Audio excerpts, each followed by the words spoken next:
Hello guys and welcome back to my channel. In this video I will show you how the combat system works in Zenless Zone Zero. I will divide the video into these parts: info panels, skills and decibels, daze and chain attacks, dash and dodge, perfect assist and assist follow-up, attribute anomaly, agent specialty, combat phases, agent stats, combat Bangboos and combat showcase. Let's begin with the basic about the info panels. First of all, each agent will have their own set of abilities, divided into attack, dodge, assist, special attacks, ultimate and passive core skill. For more in-depth guides about different agents, you can just check my other guides about each agent. I will upload them in the upcoming days. So in this video I will mainly teach you the overall combat mechanic, without going into too specific about the different characters. On the top left side of the screen, you will see your agent's HP bar, energy bar below the HP bar, and the decibels, which is the energy used for casting an ultimate skill. Enemies will also have their own info panel. Their HP is showed above them, having their Daze bar below the HP. A change from the closed beta test screen is that now the attribute anomaly build-up is also shown next to their HP. I will explain what it is later. On bottom right side you will see different icons. Let me introduce one by one. The first one is for the basic attacks. The second one is for dodge. Third one is for special attacks, divided into normal special attack and EX special attack. Fourth one is used to switch to the next character of your team, but is also used to trigger the perfect assist. For this I will explain later. Last one is for the ultimate when you have enough decibels. Now you understood about the info panels, let's begin with the combat. Your characters will slowly generate energy automatically over the time during the combat, but you can also speed up the energy gaining by hitting enemies using your basic attacks, dodge counters, etc, etc. When you have enough energy, so basically when the energy is over the red indicator, you can click on the special attack button to consume energy and trigger the EX special attack, which is more powerful compared to the normal special attack.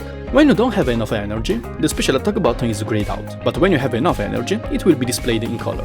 The squad's decibel is displayed on the top left corner, under the character's info panel.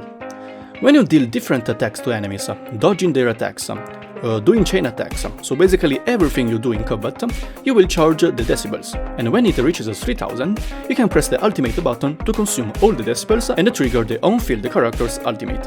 Pay attention that the decibels are shared across the entire squad.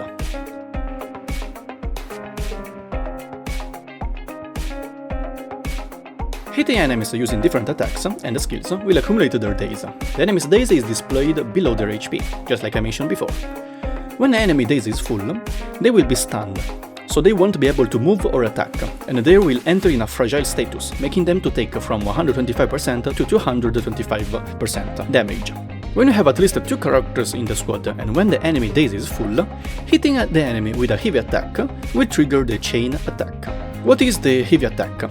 Typically, a heavy attack is the last hit of your basic attack combo, dodge counters, special attacks, EX special attacks, chain attacks itself, or ultimate. Now, what is the chain attack? The chain attack is one of the main combat mechanics of Zenless Zone Zero. Just like I said before, hitting a stunned enemy with a heavy attack will trigger this bullet time, and a timer will be displayed on bottom side. During this time, you can swap to other characters to trigger their chain attack. Normally, on small enemies, you can trigger just one chain attack. For elite enemies, you can trigger 2 consecutive chain attacks, and 3 consecutive chain attacks when fighting boss enemies. After you used all your chain attack chances, enemies' daze bar will be displayed in grey and will gradually decrease to 0. During this period, the enemy is still stunned, but you cannot trigger more chain attacks. Let's talk about the dash and the dodge system now. After your character runs for some time, they will start to dash. While dashing, press the attack button to trigger the dash attack. Press the dodge button to dodge. Characters are invulnerable while dodging, but be careful, because you can only use 2 consecutive dodges, and after that the dodge button will go in cooldown. When the enemy is about to hit you, using dash will trigger the perfect dodge, and you will be invulnerable for some time. And if you immediately press the attack button, during a perfect dodge, you will trigger the dodge counter, dealing pretty good damage and can interrupt some enemies. While if you fail to dodge, so the enemy hits your character, you may be staggered or knocked back. But if you press the switch button during this status, you can trigger the quick assist. You will see a small flash indicator on bottom side when it's possible to trigger the quick assist. Finally, it's time to talk about another important mechanic of Zenless Zone Zero: the perfect assist and the assist follow-up. When an enemy is about to hit you, they typically will display a flashing prompt. And if the prompt is gold, you can press the switch button to switch into the next character and trigger the perfect assist at the cost of assist points. You can store up to 6 assist points.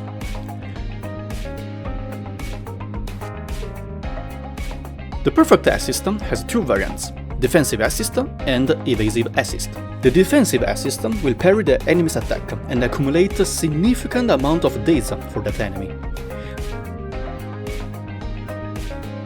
While the evasive assist allows you to dodge the enemy's attack and trigger the vital view, during which everything is slowed down. Basically, the bullet time effect. Normally, characters who use melee weapons will trigger the defensive assist, while the ranged characters will trigger the evasive assist. After a perfect assist, you can immediately press the attack button to trigger the assist follow-up and counter-attack the enemies. Pay attention that some enemies' attacks are combo attacks, so you cannot immediately use the assist follow-up. And for this type of attacks, you can just trigger the first defensive assist and you will automatically parry all the attacks from that combo, just like in this showcase.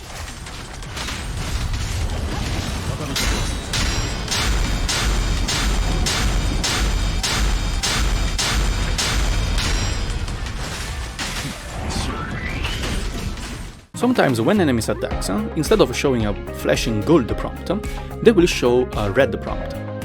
If this happens, it means you cannot trigger the perfect assist, so even if you press the switch button, the next character will just do a perfect dodge instead of the assist. Normally this happens because you don't have the assist points anymore. Basically, this outlines on the switch button. How to recharge the assist points then? There are two ways to recharge them, using chain attacks and ultimate. You will recover 1 assist point per chain attack used, and you will recover 3 assist points when you use the ultimate. But there are other situations when the enemy's flashing prompt is red. For example, when you have only melee characters in the squad and the enemy is about to do a ranged attack, because this type of attacks cannot be parried, so cannot be defensive assisted. Every agent has an attribute and a specialty. Let's talk about the attribute first. Attributes are elements in this game. Doesn't have a lot of interactions between them, so unlike in Genshin Impact, we don't have elemental reaction here. Some of the agent's skill will deal attribute damage based on the agent's attribute, and dealing attribute damage to the enemies will accumulate the attribute anomaly build-up showed on the right side of the HP bar of the enemy.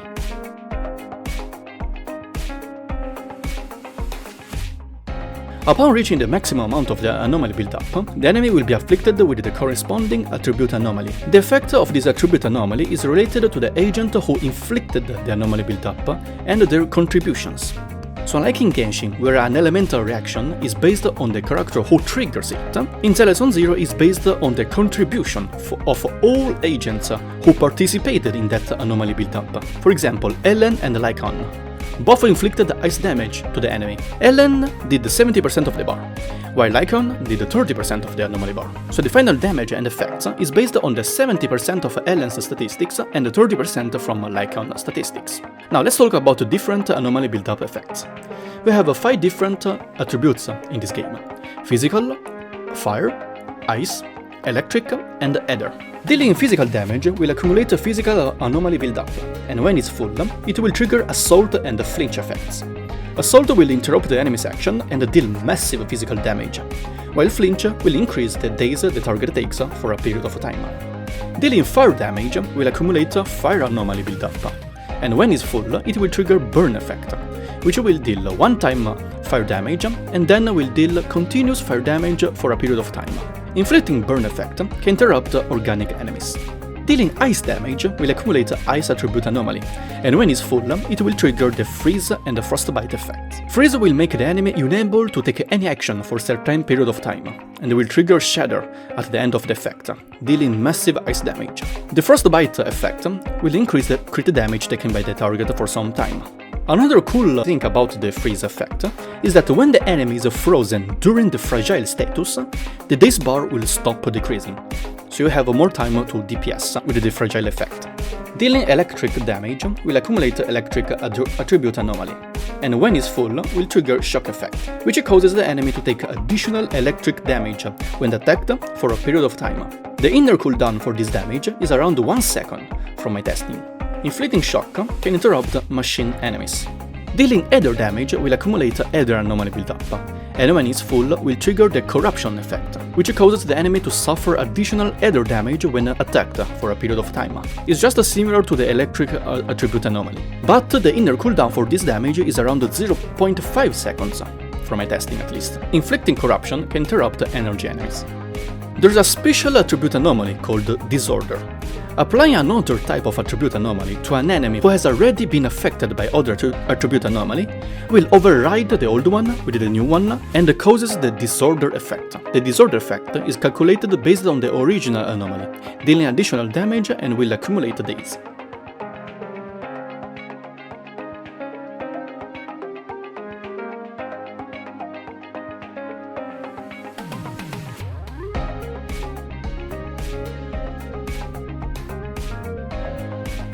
We mentioned before that every agent, besides having an elemental attribute, they also have a specialty, which is basically the role they have in the squad. We have 5 different types of specialties: attack, stun, support, anomaly, and defense.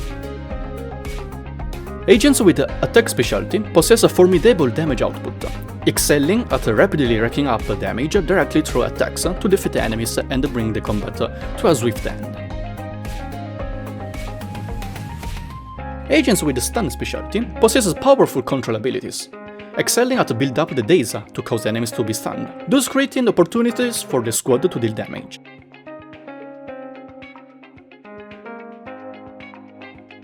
Agents with the support specialty are able to aid and enhance other agents in battle, excelling at buffing friendly units to improve the combat effectiveness of the whole squad. Agents with anomaly specialty are exceptional with applying debuffs, excelling at accumulating anomaly build-up to weaken enemies and deal damage by triggering the attribute anomalies. Agents with a defense specialty have a stronger survivability, excelling at tanking attacks to counterattack.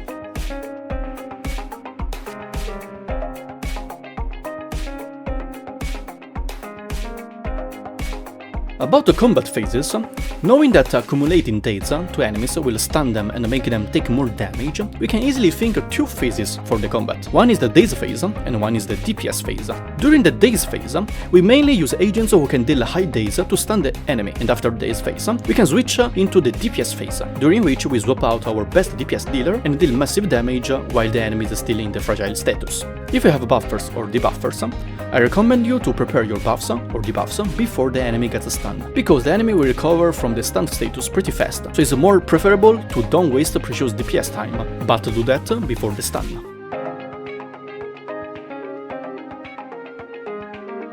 Last but not less important is everything about agent stats. Let's skip the easy statistics just like the HP, attack and defense. What is impact?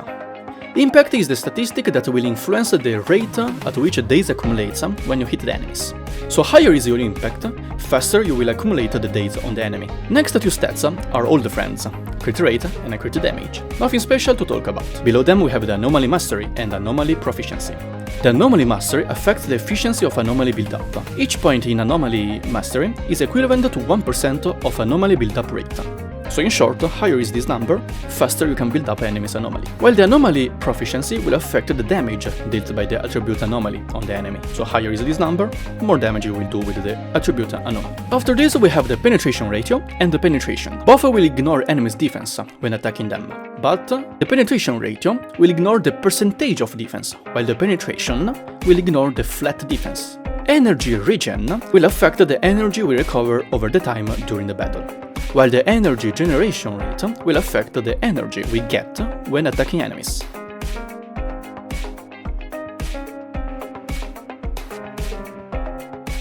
We also have a Bangboos, which will help us in combat. They normally has one active skill, one passive skill, and some Bangboos will have chain attacks too. They will use the active skill automatically during combat. Some will attack, some will buff, and some will heal you.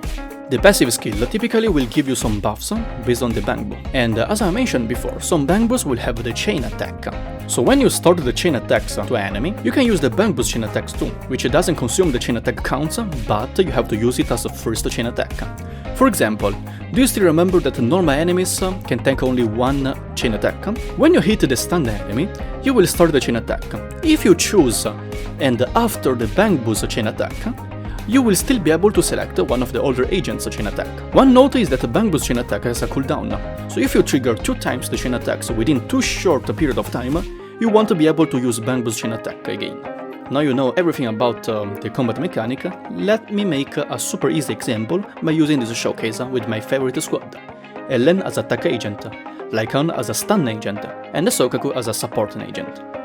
In combat we start immediately with the Daze phase. During this phase I will use my Lycan to accumulate Daze on the enemy, using sometimes the perfect dodge and the defensive assist to parry the enemy's strong attacks. Of course, after a perfect assist I will use the assist follow-up to deal damage and Daze. Once the boss Daze is fully accumulated, I will use Sokaku's chain attack to buff ice damage dealt by my squad. And in the end I will use Ellen to deal as much damage possible when the enemy is in the fragile status.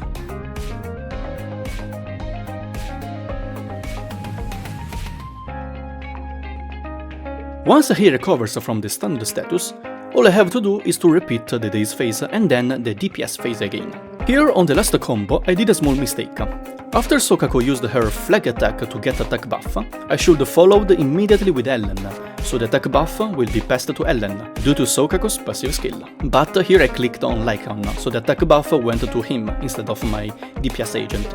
Well, it's not a big problem though. My personal advice is to keep the Decibels and use it to cast your DPS ultimate to deal massive damage.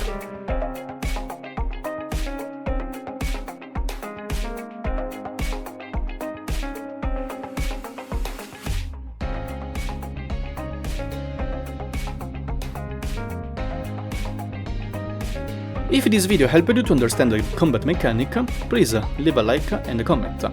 You are also welcome to join my Discord server and discuss about the game with others. Thanks for watching and see you in the next video. Bye!